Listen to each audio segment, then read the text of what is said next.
It's over a year ago that I last went to see a Chinese acrobatic show. I remembered it as being exciting, breathtaking, and amazing that anyone could contort their bodies into such weird shapes that would surely bring tears to the eyes of any normal person. The internal electronic mailbox in my office pops up with a new message from HR. There's to be another outing for its foreign staff to go see an acrobatic show given by the China National Acrobatic Troupe. Dutifully, I traipse along the corridor and go and collect my ticket, and find out it's to be held at Tsinghua University on the other side of town. Well, not right the other side of town, but a 20-minute subway journey to Wudao-Kou on line 13, and then another 20-minute hike. But I'd been to Tsinghua many months ago, and had liked the campus then, so why not once more, I think to myself. The main building, located in the eastern area of the campus, is composed of 3 sections and covers a total area of some 77,000 square meters. Apparently, it was jointly designed by the Tsinghua students and teachers from different departments after the liberation of China. But this evening's performance is not being held here.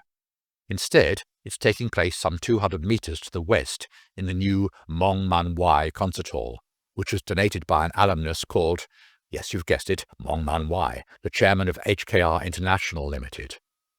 It was built to celebrate Tsinghua University's centenary celebration in 2011. It's a professional standard concert hall with all the normal facilities, whatever they are, according to the official blurb, and it's used for concerts, dramas, operas, ballets, and other medium-sized performances, as well as various types of conferences. I'm reliably informed that it can hold 510 people and has a stage 12 meters wide and 7 meters high. But beautiful as it undoubtedly is, it appears no one has given much thought to the numbering of the chairs. Or if they did a pretty lousy job. For a start, all the even-number chairs are on the east side and the odd-number chairs are on the west. So seat 35 is between 33 and 37, while 34 and 36 are way over the other side. No matter, even your favourite podcaster can work out that little conundrum standing on his head. The problem is in finding your seat. Firstly, because they've put the seat numbers at such a height and in such dim colours that everyone, not just me, peers at the numbers on the row in front to try to ascertain where they should sit.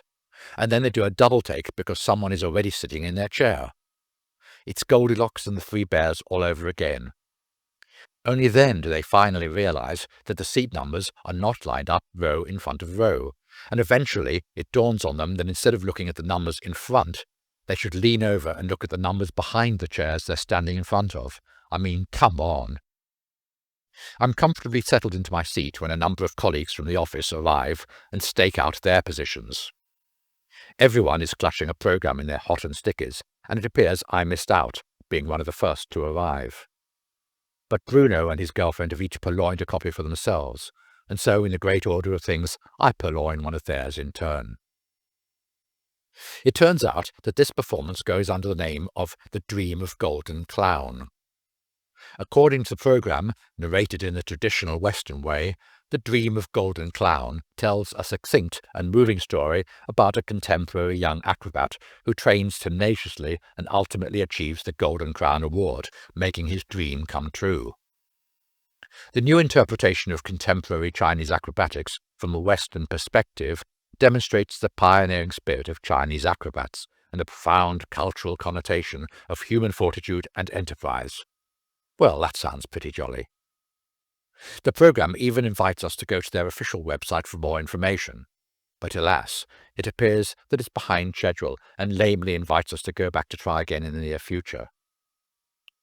Before the show begins, there's the obligatory speech that has to be made, this one from some official at SAFIA, the State Administration for Foreign Experts Affairs, which is hosting tonight's performance. Apparently, we're celebrating Labour Day. Well, actually, it isn't for another 10 days, but what the hell.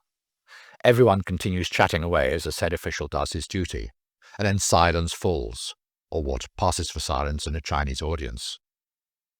We're reminded yet again that unofficial photography is not allowed, and the lights dim as the first of the 6 scenes unfolds. A vista of mobile phone screens lights up the auditorium as the audience happily snaps away. But in common with many Chinese theatres, The usherettes shine laser pointers at each of the recalcitrant happy shooters in an attempt to name and shame, and the phone screens dim one by one. Bruno points out that you can put something in front of the iPhone screen to cover it totally and simply press the volume button on the side to snap away with impunity. He, however, has brought his Nikon D800 with him and has switched off the screen, allowing him to snap away to his heart's content. As my iPhone automatically sets itself to a 15th of a second, while Bruno's Nikon can grab the action at 1/200th of a second, I'm not too proud to beg for a few shots from him for the benefit of you, my dear podcaster fans. To start off with, there were the usual juggling acts with some guy throwing his balls in the air or bouncing them on the floor. No comments, please. And on this occasion, he only drops 1 or 2 on no more than 5 occasions. Well, I guess if I was bouncing a dozen balls onto the floor, I might drop a few too. I'm afraid juggling leaves me rather cold. I'm sure it's ever so clever, but when you've seen it once, you've seen it all. I mean, can you imagine devoting your life to throwing things in the air and catching them again? I wonder what this guy talks about to his wife when they're snuggled up watching CCTV together in the evenings. Did you have a nice day at work, dear?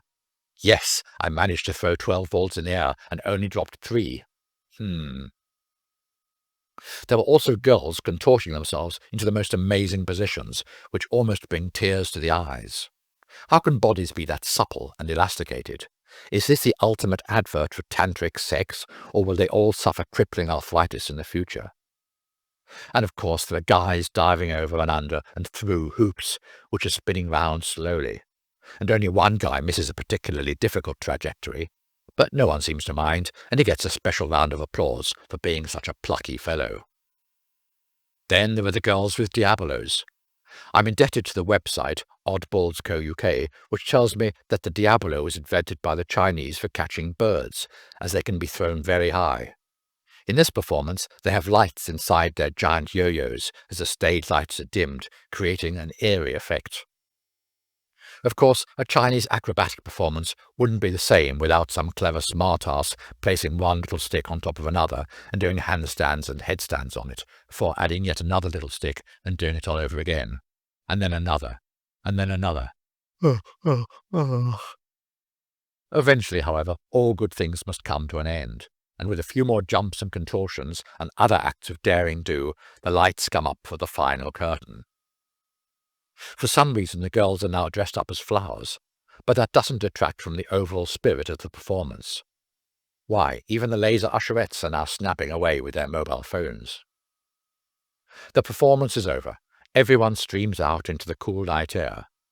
It's been a pleasant evening, even if it wasn't that earth-shattering, for me at any rate. That's the problem, I guess, of turning into a cynical old bastard.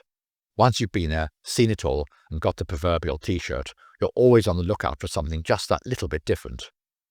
I wonder if that's how we all end up. Is that what old age is going to be like? Well, I guess I have maybe a few more years yet to find out.